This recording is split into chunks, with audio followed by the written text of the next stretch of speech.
Hello friends, ಅಸ್ಸಲಾಮ್ ಅಲೈಕುಮ್, ನಮಸ್ಕಾರ. ಹೇಗಿದ್ದೀರಾ ಎಲ್ಲರೂ? Welcome back to sin free kitchen. ನೋಡಿ, ಈಗ ಕಾಡು ಮಾವಿನ ಹಣ್ಣಿನ ಸೀಸನ್ ಇದು ನಮ್ಮ ಪಕ್ಕದ ಮನೆಯವರು ನಮಗೆ ತಂದುಕೊಟ್ಟಿದ್ರು. ಇದರಿಂದ ಒಂದು ಸೂಪರ್ ಆದ ಒಂದು ಗೊಜ್ಜು ರೆಸಿಪಿಯನ್ನು ನಾನು ನಿಮ್ಮೊಂದಿಗೆ ಶೇರ್ ಮಾಡ್ತಿದ್ದೀನಿ. ಅದಕ್ಕೆ ಮೊದಲಿಗೆ ನಾನು ಹಣ್ಣಾಗಿರೋ ಮಾವಿನ ಹಣ್ಣನ್ನು ತಗೊಂಡು ಇದನ್ನು ಕ್ಲೀನಲ್ಲಿ ವಾಶ್ ಮಾಡಿ ಇದರಲ್ಲಿ ಈ ಥರ ಇದನ್ನು ಸಿಪ್ಪೆ ತೆಗಿಬೇಕು. ಇದನ್ನು ಸಿಪ್ಪೆ ಎಲ್ಲ ತೆಗೆದು ಹೀಗೆ ಕ್ಲೀನ್ ಮಾಡಿ ಇಡಬೇಕು. ಇದು ಅಷ್ಟೇನು ಹಣ್ಣಾಗಿಲ್ಲ, ಒಂದು ಸ್ವಲ್ಪ ಕಾಯಿ ಇದೆ.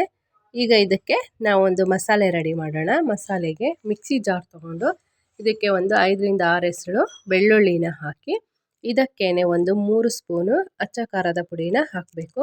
ಇದು ಖಾರ ಜಾಸ್ತಿ ಇಲ್ಲ, ಅದಕ್ಕಾಗಿ ನಾನು 3 ಸ್ಪೂನ್ ಹಾಕಿದ್ದೀನಿ. ಖಾರ ನಿಮಗೆ ಜಾಸ್ತಿ ಇದ್ದರೆ ಒಂದು 2 ಸ್ಪೂನ್ ಸಾಕು.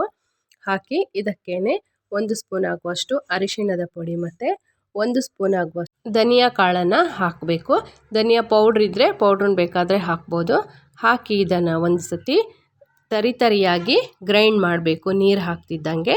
ಆಮೇಲೆ ಇದು ತರಿಯಾಗಿ ಪೇಸ್ಟ್ ಆದಮೇಲೆ ಇದಕ್ಕೆ 1 ಗ್ಲಾಸು ನೀರು ಹಾಕಿ ಇದನ್ನು ನುಣ್ಣಗೆ ಪೇಸ್ಟ್ ಮಾಡ್ಕೋಬೇಕು. ಈಗ ಒಂದು ಕಡಾಯಿ ತೊಗೊಂಡು ಅದಕ್ಕೆ ನಾನು 1 ಗ್ಲಾಸ್ ಆಗುವಷ್ಟು ನೀರನ್ನು ಹಾಕಿ, ನೀರು ಬಿಸಿ ಆದಮೇಲೆ ಇದಕ್ಕೆ ನಾನು ಸಿಪ್ಪೆ ತೆಗೆದಿಟ್ಟ ಮಾವಿನ ಹಣ್ಣನ್ನು ಹಾಕಬೇಕು. ಹಾಕಿ ಅದನ್ನು ಸ್ವಲ್ಪ ಉಪ್ಪು ಹಾಕಿ ಅದನ್ನು ಚೆನ್ನಾಗಿ ಬೇಯಿಸಬೇಕು. ಇದು ಒಂದು 3 ನಿಮಿಷ ಚೆನ್ನಾಗಿ ಬೇಯಲಿ. ಈಗ ಈ ಮಾವಿನ ಹಣ್ಣು ಚೆನ್ನಾಗಿ ಬೆಂದಿದೆ. ಈಗ ನಾವು ಮಾಡಿಟ್ಟಿರುವ ಮಸಾಲೆನ ಹಾಕೋಣ. ಮಸಾಲೆನ ಹಾಕಿ ಇದಕ್ಕೆ ಸ್ವಲ್ಪ ನೀರನ್ನು ಹಾಕಿ ಇದನ್ನು ಒಂದು ಸತಿ ಇನ್ನೂ ಚೆನ್ನಾಗಿ ಬೇಯಿಸಬೇಕು. ಇದು ಹೀಗೆ ಕುದೀತಿರುವಾಗನೇ ಇದಕ್ಕೆ ನಾವು ರುಚಿಗೆ ಎಷ್ಟು ಬೇಕು ನೋಡಿ ಅಷ್ಟು ಬೆಲ್ಲವನ್ನು ಹಾಕಬೇಕು. ನಿಮಗೆ ಸ್ವೀಟ್ ಜಾಸ್ತಿ ಬೇಕಾದರೆ ಜಾಸ್ತಿ ಹಾಕ್ಬೋದು. ನಾನು ಇದಕ್ಕೆ ಒಂದು ಸ್ವಲ್ಪ ಬೆಲ್ಲವನ್ನು ಹಾಕಿದ್ದೀನಿ. ಹಾಕಿ ಇದನ್ನು ಚೆನ್ನಾಗಿ ಕುದಿಸ್ಬೇಕು. ಇದು ಹೀಗೆ ಕುದ್ದು ಈ ಮಸಾಲೆ ಎಲ್ಲ ಫುಲ್ ಡ್ರೈ ಆಗಬೇಕು, ಅಲ್ಲಿ ತನಕ ಇದನ್ನು ಕುದಿಸ್ಬೇಕು. ನೋಡಿ, ಈಗ ಇದು ಇಷ್ಟು ತಿಕ್ಕಾಗಿ ಬಂದಿದೆ. ಇಷ್ಟಾದರೆ ಸಾಕು. ಈಗ ಗ್ಯಾಸ್ ಆಫ್ ಮಾಡಿ ಇದಕ್ಕೆ ಒಂದು ಒಗ್ಗರಣೆಯನ್ನು ಮಾಡೋಣ. ಒಗ್ಗರಣೆಗೆ ನಾನು ಒಂದು ಪಾತ್ರೆ ಇಟ್ಟು ಅದಕ್ಕೆ ಸ್ವಲ್ಪ ಆಯಿಲ್ ಹಾಕಿ ಅದಕ್ಕೆ 1 ಸ್ಪೂನು ಸಾಸಿವೆ ಹಾಕಿ, ಸಾಸಿವೆ ಸಿಡಿದ ಮೇಲೆ ಇದಕ್ಕೆ ನಾನು ಒಂದು 4ರಿಂದ 5 ಎಸಳು ಬೆಳ್ಳುಳ್ಳಿನ ಜಜ್ಜಿ ಇಟ್ಟಿದ್ದೀನಿ.